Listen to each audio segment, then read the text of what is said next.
Só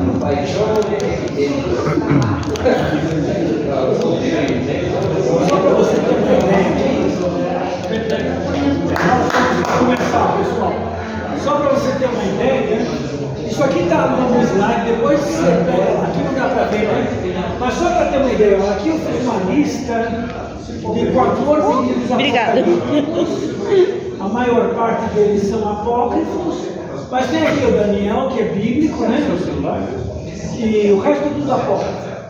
Mas destes livros, esses 1 a 15, agora, então esses números de 1 a 15 são aqui. E aqui essa tabela, que foi feita por esse Jonas Machado, né? Nessa obra Misticismo Apocalíptico de Paulo, que é essa obra aqui, ó. Essa aqui, essa obra aqui da Paulus, né? Do Jonas Machado. Ele cruza os temas cosmogonia, eventos primordiais, revisão do passado, profecia que evento, perseguição, transtornos escatológicos, tal, com essas obras. E veja que esses assuntos, todos, né, aparecem nessas obras. Então, assuntos que muitas vezes estão ligados ao que aparece no Apocalipse. Então, esses temas aqui, sei lá, por exemplo, julgamento, destruição de seres no além, destruição do mundo, destruição do ímpio. Você pode ver que, olha, os apocalípticos quase gabaritam. Todo mundo gosta de falar da destruição do ímpio, né? O que será, né? Então, são temas que você vai ver também no Apocalipse de João, que a gente chama de João por economia. Também o Apocalipse de Jesus, escrito em português, que nós vamos ver o título. Mas ajuda a entender como a literatura apocalíptica tangencia, tem a ver com o livro de Apocalipse. Então é um outro gênero literário, e se você quiser, às vezes, ter uma comparação, ler um livro parecido com o Apocalipse, então você lê, por exemplo, o quarto Esdras, está na tradução ecumênica da Bíblia TEB, publicou agora uma edição da Bíblia ecumênica, que tem os livros judaicos, cristãos, cristão católico, cristão ortodoxo, cristão de outros grupos. Então tem lá quarto Esdras, primeiro e segundo Macabeus, terceiro e quarto Macabeus, que nem os católicos aceitam. Tem lá, acho que primeiro Esdras, segundo Esdras, não Esdras bíblico, outros, né, que são apocalípticos. Então você vai tendo contato com essa forma de escrever, né?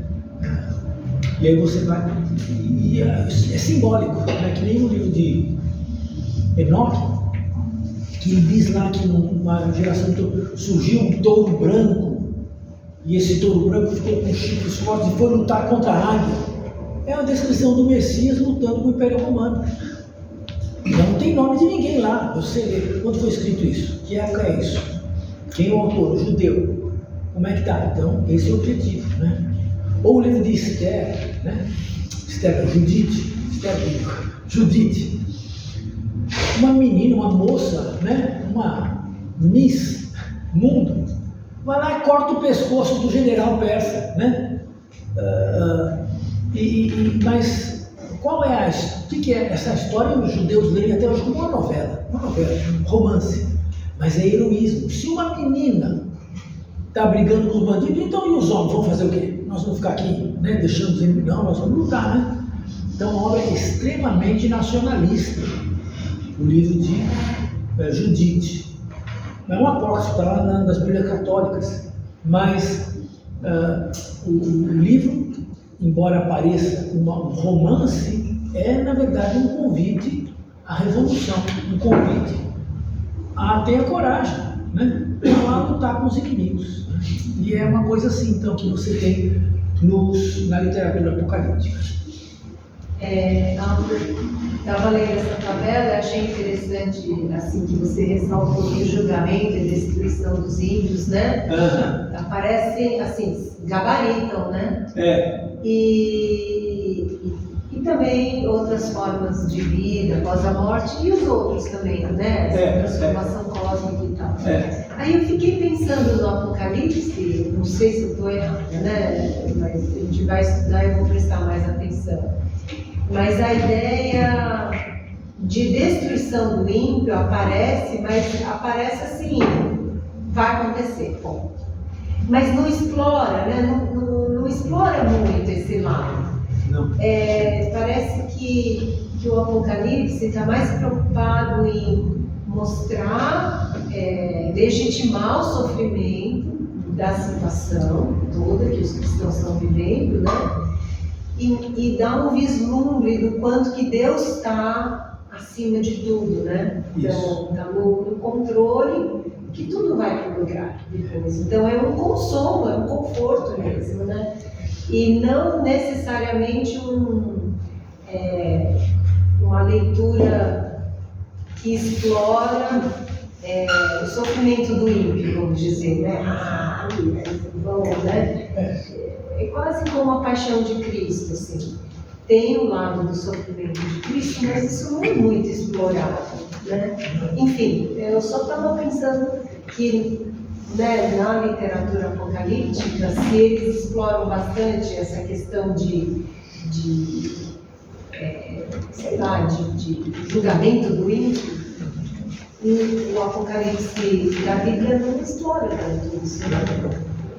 O Apocalipse de Pedro, que é uma obra apócrifa cristã, já no terceiro século, foca no sofrimento do inferno, dos ímpios. Então tem as descrições mais horrorosas, né? Pessoas sendo enroladas com a própria língua, aquelas coisas, né, de inferno de Dante, né? Mas não é uma obra cristã, porque desenvolver no cristão um espírito de vingança, de alegria por ver o sofrimento de outro, me parece um pouco contra-cristão, tipo né? Nós cristãos já nem entendemos, né? Não combina com toda a mensagem. Não combina com a misericórdia. Se Jesus falou, ore pelo inimigo, abençoa quem te faz mal, eu te abençoo, tomara que você vá rápido para o inferno. Isso aí não foi oração cristã, não foi. Isso foi oração mal feita, não entendeu, né? Então não era essa oração que queria, né? Então você tem um ponto aí. Os apocalipses judaicos e às vezes até apocalipses cristãos posteriores perderam a medida, né? Perderam a medida que João não perdeu. Ele vai falar da condenação dos ímpios, mas o mais importante é fortalecer o povo de Deus, né? Fortalecer os cristãos. Vamos lá. Reconhecer que os eventos tratados do livro referem-se à época do escritor e dos leitores e não à nossa. Então o Apocalipse fala, olha, quantos versículos falam? Coisas que em breve devem acontecer. Em breve dentro de 2000 anos. Não, gente, é em breve, né? Em breve daqui de 2000 anos. Em breve sempre foi em breve, viu? Não mudou. Sabe? Será que em breve antigamente era te encontro em breve? Puxa, demorar, né? Então, não. Ao contrário do livro de Daniel, que referia-se ao futuro, distante, que chama tempo do fim, o livro de Apocalipse não devia ser selado ou fechado. Depois você pode comparar Daniel 12:4 com Apocalipse 22:10. Daniel 12:4 diz: segue as palavras da profecia desse livro, porque ele se refere ao tempo do fim. Naquele tempo, muitos vão entender e aí vão tentar resolver as coisas. Mas o Apocalipse 22:10 diz: não segue. Selar é fechar, né? O livro selado, eles eram enrolos, né? Aí você põe um pouco de lacre aqui e fecha, não pode abrir, né? Fica fechadinho. Então, não cega, por quê? Porque vai ser usado logo. Daqui a pouco nós vamos ver isso acontecer. Então, essa mudança porque realmente, Daniel, por exemplo, Daniel 9, vai falar de eventos que vão acontecer 500 anos depois. A profecia das 70 semanas de Daniel vão terminar justamente no momento mais ou menos na hora da morte de Jesus na cruz, um pouco antes, naquele período final, né? É uma profecia sobre Jerusalém ser reconstruída e depois estar aberta à destruição. Isso aconteceu 500 anos antes do evento. Então, ler Daniel 9 é dizer, leia, você não vai entender agora, mais tarde vai entender. Então segue o livro, deixa fechado. refere a dias muito distantes ainda, não é para agora. Também Daniel, a visão mais comprida, que é Daniel 10 até 12, que fala sobre um rei grego, Antíoco Epifânio, que é do século II a.C., era muito longe de Daniel, que escreveu isso no século VI a.C. Então, isso aqui só na época ia ser entendido. No tempo dele não ia entender muito não, né? Porque, inclusive, ele faz a sequência. Agora, nós temos agora os persas, depois dos persas vem os gregos. E depois, dentro dos gregos, vem esse inimigo, que é o Antíoco Epifânio, um grande inimigo do povo de Deus no Velho Testamento, no período interbíblico, entre o Velho e o Novo Testamento. Então, essa história aqui ia ser escrita muitos anos depois. O reino persa, nós estamos com o início do reino persa no tempo de Daniel, né? Ele viu o início do reinado dos persas, mas os gregos iam chegar só. Então, se nós estamos aqui no século VI, os gregos vão chegar no século IV, 330 e pouco. Alexandre o Grande veio varrendo o Império Persa. Então, o livro de Daniel era para longe. Apocalipse é do tempo deles. Então tem que lembrar isso na hora de interpretar o Apocalipse. E, de novo, Apocalipse é profecia no sentido de pregação. A gente lê profecia, fala, profecia para o futuro. As profecias, né, do Nostradamus que vão acontecer, né? Não deu certo, mas tudo bem, né? Então, não, na Bíblia a profecia é pregação. Inclusive, a maior parte dos livros do Velho Testamento, as profecias de Isaías, eram pregações de Isaías para o seu tempo, para a sua época, e que ocorreram a maior parte das coisas no tempo dele. Mas as profecias sobre Jesus. Quase todas as profecias sobre Jesus tinham um foco primeiro na época do profeta, e depois a gente achou um jeito dela se projetar de novo na história. Mas a maioria da pregação do profeta é para o seu tempo.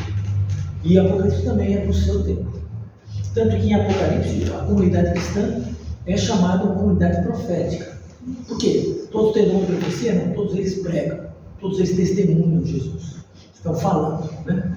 Então, a maior parte do livro, isso que eu chamo aqui, já se cumpriu. Claro que aquela parte do livro que fala do novo céu, nova terra, a eternidade, eu acho que nós não estamos lá ainda, né? Não haverá mais dor, nem sofrimento, não ainda tem dor nas costas, né? O boleto chega, o inferno, né? Então, não, isso não aconteceu, não acabou ainda.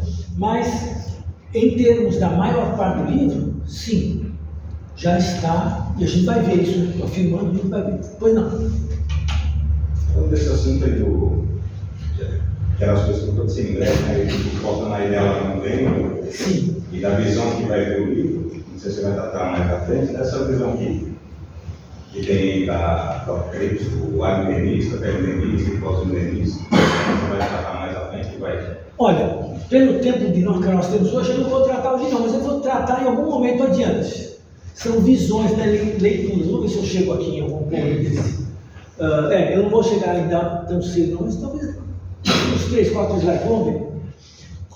Mas vamos chegar nisso. São visões, ou seja, o pessoal já chega para ler o Apocalipse com resultado. Já sei o que ele vai dizer. Com a ideia formada já. A ideia é formada. Aí a ideia, a gente faz tudo para caber, entendeu? É que nem as irmãs da Cinderela, é isso? Que tem que casar o sapato, é a Cinderela? Ou é a gata borracha?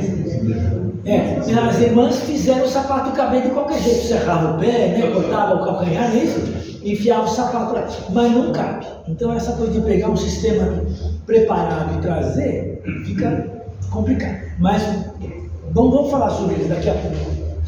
Notar que os problemas enfrentados pela igreja eram de dois tipos. Um perigo interno e um perigo externo, né? Então, quais eram? O perigo interno, você vai encontrar falsa doutrina, menciona desânimo, falsa doutrina, impureza, acomodação, tudo isso tinha. O perigo interno. Interno o quê? Dentro da igreja, dentro da comunidade cristã. E o perigo externo, perseguição do governo, acusação dos judeus, religião falsa, idolatria, feitiçaria, pecado. Então, Os irmãos do Apocalipse, como nós também, temos que lidar com as duas asas do problema. Problemas que surgem na comunidade por causa do problema externo. O problema externo que reflete na comunidade. Então, é mais ou menos assim. Se você é comerciante de vasos, vende vasos aqui em Éfeso, e você faz parte do sindicato do pessoal dos oleiros, da olaria, né? Do pessoal que faz vasos.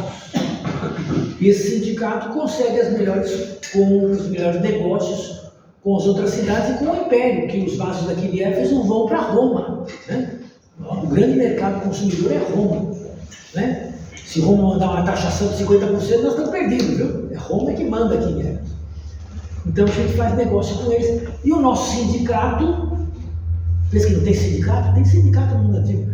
O sindicato reúne no templo da deusa Diana. E quando tem a reunião do sindicato, todo mundo tem que ir na reunião, nós podemos jantar lá, a gente junta um dinheiro para subornar um juiz, né? Para ganhar um privilégio no porto, conseguir atravessar a linha dos navios e pôr o nosso produto na frente. Trambique não foi inventado no Brasil, só trouxeram para cá e nós especializamos, né? Mas já existia lá. E aí o que acontece? Agora você se converteu a Cristo. E você vai, na segunda-feira, reunir lá no templo da deusa, naquele jantar que é em honra da deusa, para fazer o seu negócio prosperar, né? Mas não vou mais, se você não for, começa a olhar e dizer, não veio o sindicato, não ajuda mais a gente, qual a tua? Vamos lá, vamos adorar o imperador, porque o imperador é o grande patrono. O imperador é o nosso chefe, não é? Ele faz os vasos chegarem em Roma. Então o comércio está intimamente ligado com a idolatria, está ligadíssimo com a religião pagã. Então tem a turma do não faz mal, gente, não faz mal, aquilo é só negócios. Como é que é a frase? Foi são só negócios, não é isso? Negócio é negócio, religião é religião. Religião, a gente vê no domingo. Segunda-feira é negócio, não é isso? É a doutrina de Balaão. Ganhar dinheiro é o que importa, né? É a doutrina de Jezabel. Vamos misturar um pouco de paganismo com o cristianismo e vamos adiante. O cara vai atravessar a ponte bem estreitinha. Será que o diabo vai me jogar fora? Será que Deus vai? Não. Deus é bom, o diabo não é ruim. Deus é bom, o diabo não é ruim. Ele vai tentando acompanhar os dois lados, né? Para ninguém empurrar ele fora. Bom, então a igreja, com perseguição governamental, problemas, trazer isso como solução para dentro da igreja. Então, João vai bater de frente todo mundo. Jesus, na verdade, vai dizer, não aceito. Não aceito essa contemporização. Eu misturo um pouco do paganismo com o meu cristianismo e a gente vai levando os dois juntos. Não. Sai do meio dela. Sai da Babilônia. Vou botar fogo nessa cidade. Sai daí. Né? Então, os cristãos estavam num momento difícil, porque se ele não adora o imperador, ele vai ser perseguido. O governo vem atrás deles, né? O governo vem atrás deles. Mais ou menos nessa época, você tem a carta, pouco depois, né, Trajano, uns poucos imperadores depois, a carta do Plínio, governador da Bitínia, que vem ali na região da Ásia Menor, ao norte da Ásia Menor, o Plínio escrevendo para o imperador Trajano. Já na época, ser cristão é um crime. E ele diz, como é que eu faço no caso de cristãos? Ele fala, o Trajano responde, não procure saber, não pesquise, mas se forem denunciados e se forem apresentados, se confessarem cristão, tudo bem, aí mata. Era simples assim. Confessou, está certo? Não mata. Sem nenhum procedimento. Mas eles tendo denúncia anônima, essa coisa, não vão seguir isso, deixa pra lá, né? Então você veja no Império Romano como é que tratava os cristãos, né? Isso no ano 115. João está escrevendo no ano 98. Não é tanto, uns 20 anos de diferença, né? Então, os cristãos estavam sofrendo perseguição e por isso mexendo na doutrina para conseguir escapar da perseguição. Então, tudo isso está no livro de Apocalipse. Então, a gente só estou chamando, vamos voltar. Lembra, o livro não é escrito para o meu problema de hoje, né? O problema deles. Então, entender como é que o império funcionou e como que o culto ao imperador era a Igreja Universal do Reino de Deus da época. Ou seja, o que mais cresce, a evangelização que mais cresce, o que era? Era o culto ao imperador. O culto ao imperador era uma bajulação do imperador para conseguir os favores dele. E as cidades competiam por isso. Cada cidade queria ser mais bajuladora do imperador para conseguir benefícios. Benefícios, né?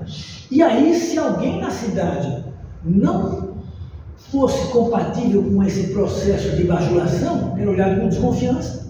E veja, no caso de crimes, sabe que o Império Romano não tinha Polícia Federal, não tinha investigador. Ele tinha o que a gente chama de psicofantas, dedo duro. O que significa isso? Se eu descobrir uma família rica de cristãos ali, naquele outro bairro, e eu descobrisse que eles são mesmo cristãos, o que eu fazia? Eu ia no fórum e eu denuncio família tal como cristãos. Aí o governo bate lá, pega todo mundo.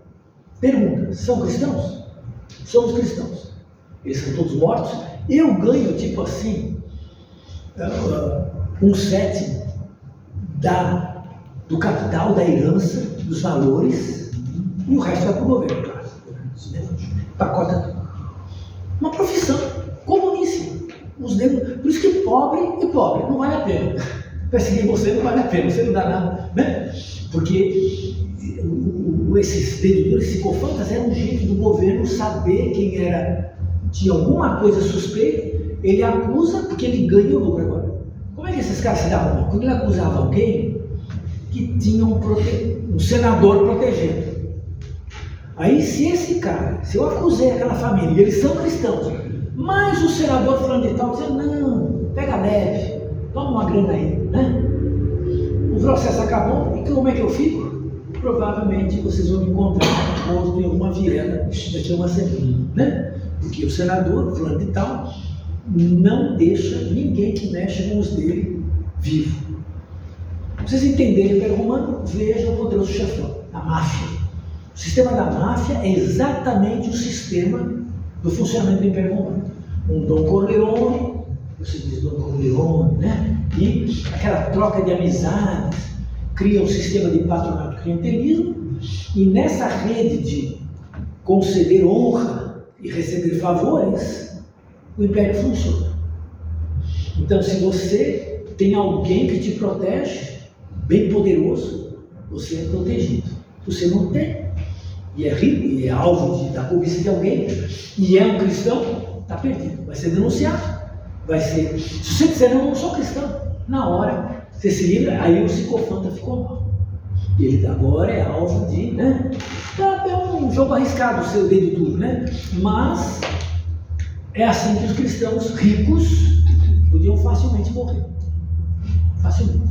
Cristão pobre escapa, né? Porque não tem motivo de matar o pobre, retardado, sei disso, né? Então não vale a pena. Muito cristão pobre ia lá na prisão, quando tinha um cristão rico preso, levava comida. Por que não prendiam ele? Cristão também não vale a pena, né? O pobre nem conta para isso, nem para matar, né?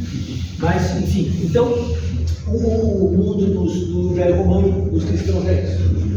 Lembrar que o livro usa a linguagem simbólica, que não é difícil notar. Então, normalmente, isso aqui eu peguei do Stafford Knox, um livro, meu irmão que escreveu sobre o Apocalipse. Normalmente, no estudo da Bíblia, presumimos que o escritor esteja falando, usando linguagem não simbólica, literal, a menos que o contexto exija uma interpretação figurada, simbólica. Na literatura apocalíptica, como Apocalipse, presumimos que o escritor esteja falando em linguagem figurada e simbólica, a menos que o contexto exija que a passagem seja entendida literalmente, né? Então, geralmente, quando eu vejo Jesus falando, vejo os lírios do campo, é para pensar no lírio do campo mesmo, né? Mas quando o João fala, viu uma mulher no céu grávida. Não vá procurar mulher grávida. É um símbolo, não, está falando de outra coisa. Né? Então, as duas coisas são, né? A mesma coisa, veja, mas não. Né? A gente vai no Apocalipse agir de um outro jeito. Também, um dos principais erros de interpretação do Apocalipse vem de não levar em conta o caráter simbólico. Então, reconhecer que a linguagem é simbólica, que ela precisa ser decodificada ou interpretada. E a chave de interpretação, às vezes, está no alcance dos leitores originais. Isso é a frase: o texto não pode significar algo que eles não tinham condições de entender. Então, olha comigo, só de brincadeira. Vamos lá para Apocalipse 11. Apocalipse 11, não é a que eu quero, eu falei errado. Apocalipse 9.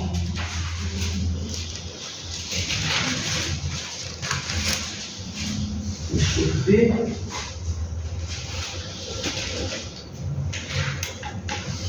Versículo 17.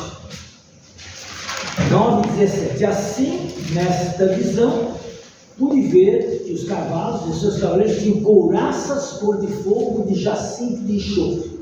A cabeça dos cavalos era como cabeça de leão, e da sua boca saía fogo, fumaça e enxofre. Por meio desses três flagelos, a saber, pelo fogo, pela fumaça e pelo enxofre, que saem da boca dos cavalos quando mostra a terça praga da humanidade. O que é isso? Um canhão. Buf, buf, buf. É a boca de fogo, enxofre. Não é isso? O canhão está prendido aqui. Não acreditaram. Ainda bem. Mas veja, quando um autor pega um texto e começa a dizer, começa a dizer, o texto aqui significa um canhão. Deixa eu pensar aí, canhão foi inventado quando mesmo? Olha, começou a ser inventado lá pelos chineses, lá no século XIII, quando mexeram com a pólvora, 14, né? Depois o europeu veio e melhorou, né? E foi usar contra os chineses, né? Mas assim, não dá para ter canhão nessa época. Né? Não dá para ter canhão, não tem. Historicamente, você pode procurar. Tem até coisas interessantes, né? Os gregos jogavam um líquido d'água, pegava água, pegava fogo, né? Eles achavam muito fascinante isso para acabar com o navio dos outros. Mas canhão não sabiam ainda fazer pólvora. Então, eu não posso encontrar um canhão aqui. Não porque... Mas Deus não podia prever? Olha, Deus pode prever tudo. Pode prever que o homem vai para a Lua, pode prever que daqui 500 anos, né, nós vamos ter uma colônia em Marte. Pode prever o que ele quiser. Mas o que a gente sempre afirma é que o texto não pode significar algo que eles, os leitores originais, não tinham condições de entender. Sobre exploração de Marte, sobre internet, sobre telefone celular. Pouco provável que o João dissesse algo sobre essas coisas, porque não existia nem condições conceituais deles entenderem. Como o discurso que eu vi há um tempo atrás, quando os ameríndios viram os portugueses, os espanhóis chegando de barco, eles não podiam entender o que era aquilo. Eles não tinham um quadro conceitual, não tinham um aparelho cognitivo para relacionar. Como um aborígene que mora numa região afastada do Amazonas, vê um helicóptero pousando. Ele não tem condições de entender do que se trata aquilo, porque é fora de tudo que ele conhece. Não tem como comparar, né? Então é muito isso. O livro vai falar de coisas que eles têm aparelho cognitivo para entender. Não é de uma passagem do Apocalipse, mas essa última frase me fez pensar. Quando se descreve que os cabelos de Jesus eram mais altos do que a neve, esse pessoal, eles tinham a visão da neve, porque quando eu penso na geografia do local, eu não consigo ver lá como tendo neve. Então, eles de fato viram neve, eles não viram. Boa questão. Olha, por incrível que a gente tem uns estereótipos, né?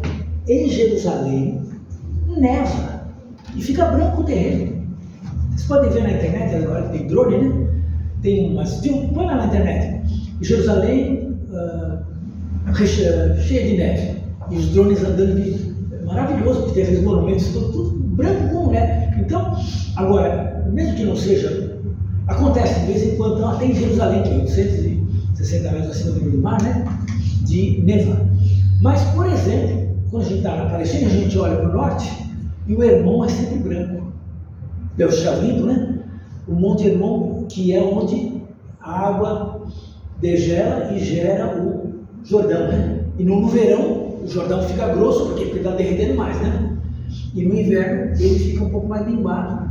Então eles conhecem neve, todos eles. Então, talvez não conhecessem uma foca, né? Não conhecessem um urso polar, né? Animais muito exóticos. Mas neve, no mundo antigo, até povos que a gente fica pensando, não, na Palestina não sabe o que é isso, sabe? Tanto que o Isaías fala, ainda que seus pecados sejam como vermelhos, como a escarlata, eu vou transformar em branco como neve. Como é que ele sabe, né? De vez em quando Jerusalém fica branquinho. Eu mesmo gostaria de testar um dia assim, né? Ver branco, né? Mas neve é uma experiência que eles tinham. E outras, então todas as figuras do livro, eles têm condições de conhecer. São coisas do ambiente deles. Neve, essas coisas de bronze, poderosas, né, com estátuas de bronze, então, pernas de bronze, eles conhecem aquelas estátuas colossais, né, de bronze, fogo, bom, é normal, mas som de muitas águas. Qual que é o som mais forte que eles conhecem? Uma cachoeira, falando que o outro não consegue ouvir, né, de tão forte que é o barulho da cachoeira. Então, as imagens que eles trazem. Legal, boa pergunta. Usar as chaves de interpretação do livro. Então, eu acho que eu vou parar por aqui. Algumas figuras são interpretadas pelo próprio autor do Apocalipse. Então, por exemplo, os 7 candeeiros e as 7 estrelas são interpretadas como os anjos das 7 igrejas, que são as próprias. Agora existe uma bagunça, que os protestantes vão dizer o seguinte, os católicos vão dizer uma coisa, os protestantes vão dizer outra. Vocês vão ler depois, vocês julgam isso comigo.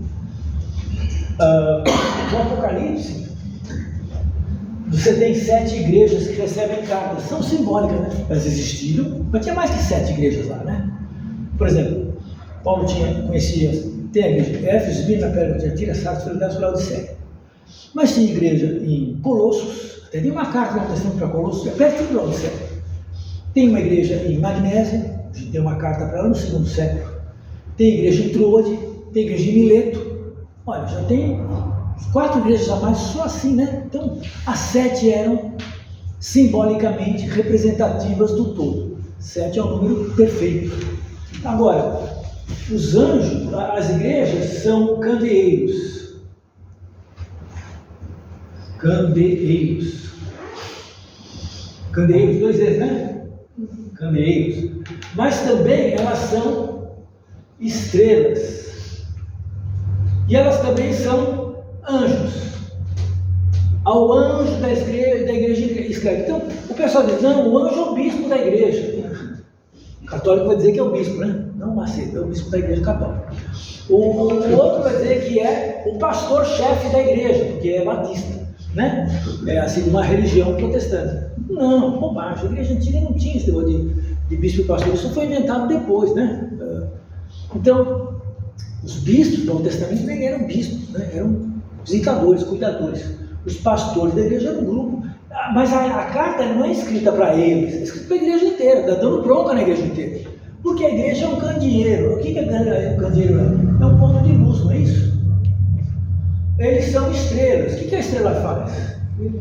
Ela dá luz. Os anjos são o quê? São pessoas que ensinam o quê? A mensagem. Que na verdade, no grego, no hebraico, anjo significa mensageiro, né? É a palavra para anjo e mensageiro, a mesma palavra. Na verdade, anjo não é tradução. Anjo, a gente inventou essa palavra, mas mensageiro. Então, mensageiros, portadores da luz, é uma coisa só, né? Mas o texto vai dizer que as estrelas que você viu na minha mão são os espíritos, os anjos das igrejas, ou seja, é a própria igreja, né? Então, o livro de Apocalipse vai usando essa linguagem bem fluida. Uma hora é candeeiro, outra hora é estrela, outra hora é anjo, a mesma coisa. Ele fala lá no capítulo 4, 5. Ah, quem que vai pegar o livro? Olha, o leão da tribo de Davi vem aí pegar. Ai, que bom que ele de repente aparece aqui um cordeiro. Ah, mas é o leão, aparece o cordeiro? Né? Então, os símbolos mudam rápido. O leão é o cordeiro. O cordeiro é o leão.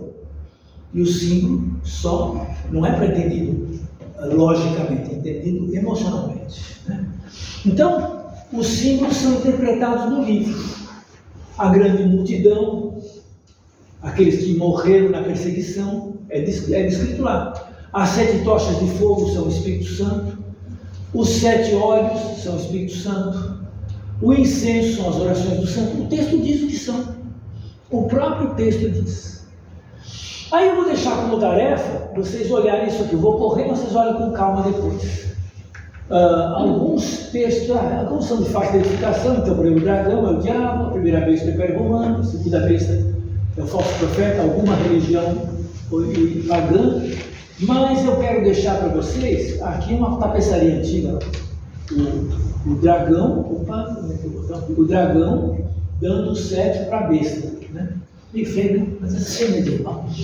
Então, e aí a mulher que aparece no capítulo 17,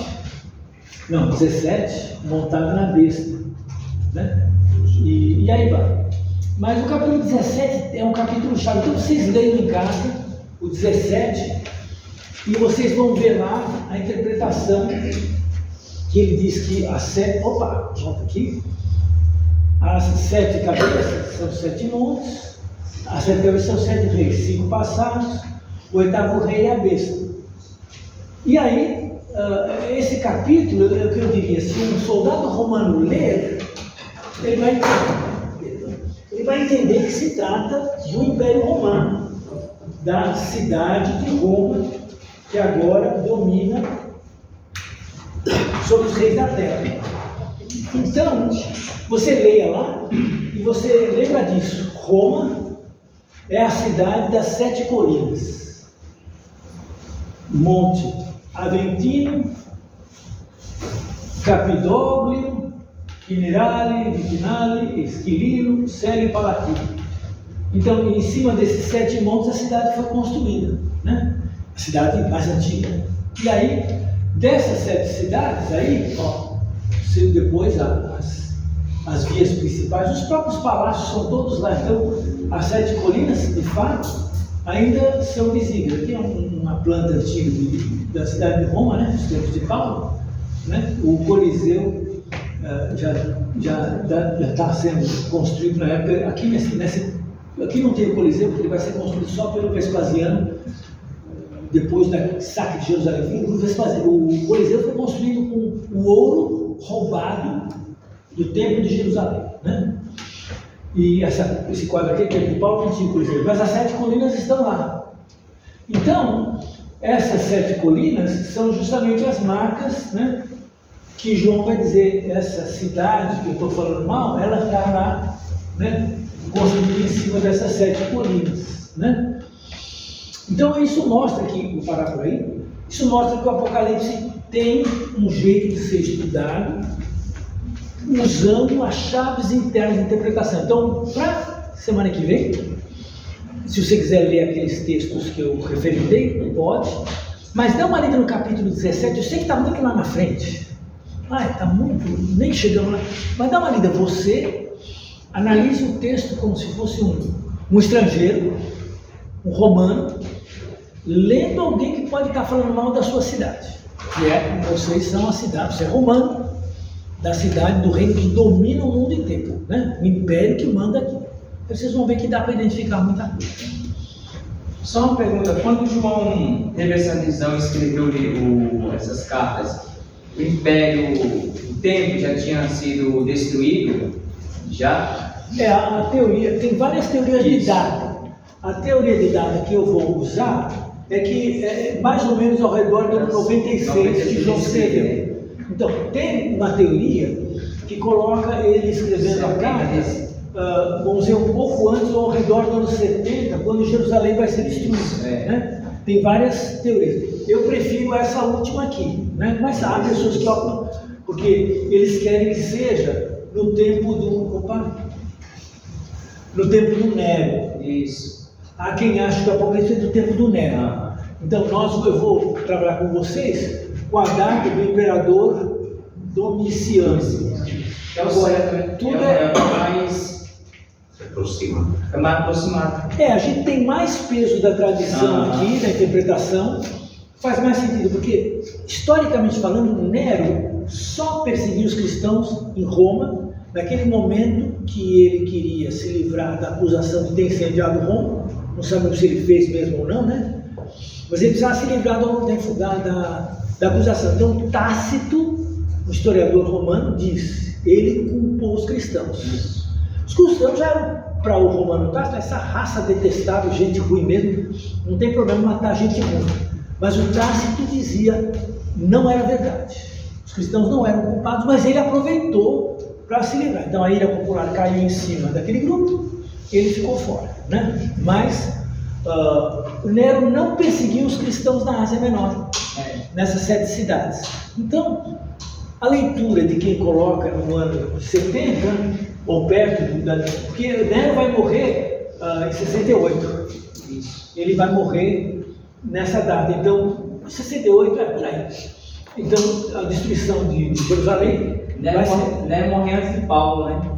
Na verdade, morre depois. Nero manda matar Paulo e Pedro. Nero mata Paulo e Pedro e depois ele acaba morrendo.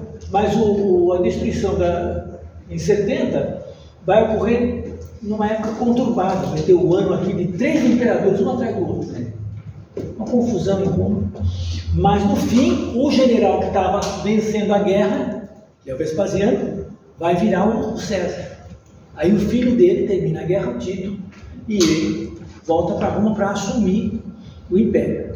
E então, vai ser Vespasiano, Tito, filho do meio, e no fim, o segundo filho do Vespasiano Domiciano, o 8º rei, que é o 8º rei da lista. Se você pegar Augusto, Tibério, Calígula,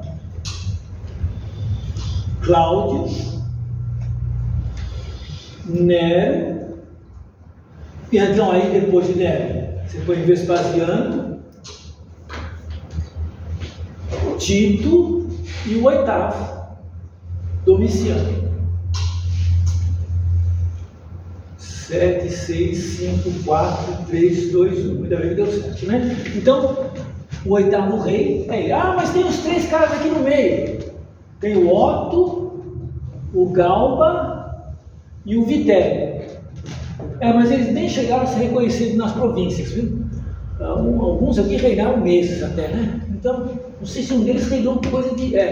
Enfim, era um general matando. Nessa época, nenhuma seguradora faria seguro de vida para o imperador romano, porque a utilização ia vir muito rápido. Não ia nem pagar a terceira prestação, já tem que pagar o seguro do cara. Então, uma época ruim para a vida dos imperadores. Mas o Vespasiano chegou muito bem apoiado. A vitória da guerra, né? E as legiões apoiando. Então, na Roma Antiga, o poder se fazia com 2 coisas que andam juntos: dinheiro e exército. Né? No mundo, hoje não é assim. Tá bom? Eu agradeço muito sua atenção. Desculpe que eu ultrapassei o horário, mas se Deus permitir, semana que vem a gente volta e nós vamos terminar mais ou menos de modo rápido essa introdução e vamos entrar nos primeiros capítulos do livro, né? E aí também ajuda se você ler antes, pelo menos os 3 primeiros capítulos, para a gente já ter uma visão do texto. Tudo bem? Vamos terminar com oração, sempre assim, vamos orar? Quer ficar de pé, gente? Vamos ficar de pé, vocês estão sentados aqui inteiro, né? Oremos. Deus, glorioso Pai, somos gratos por ter cuidado de todos nós, o fim deste local, refletindo, aprendendo sobre a sua palavra, sobre esse livro do Apocalipse. Agradecemos a presença de todos, agradecemos o Álvaro, agradecemos a Jesus por ter proporcionado esse momento juntos, através desta união, todos dedicados no aprendizado da sua palavra. Nos leve em segurança para as nossas casas, e, se for da sua vontade, que possamos estar aqui sábado que vem para continuarmos esse estudo. Em nome de Jesus que oramos. Amém. Amém.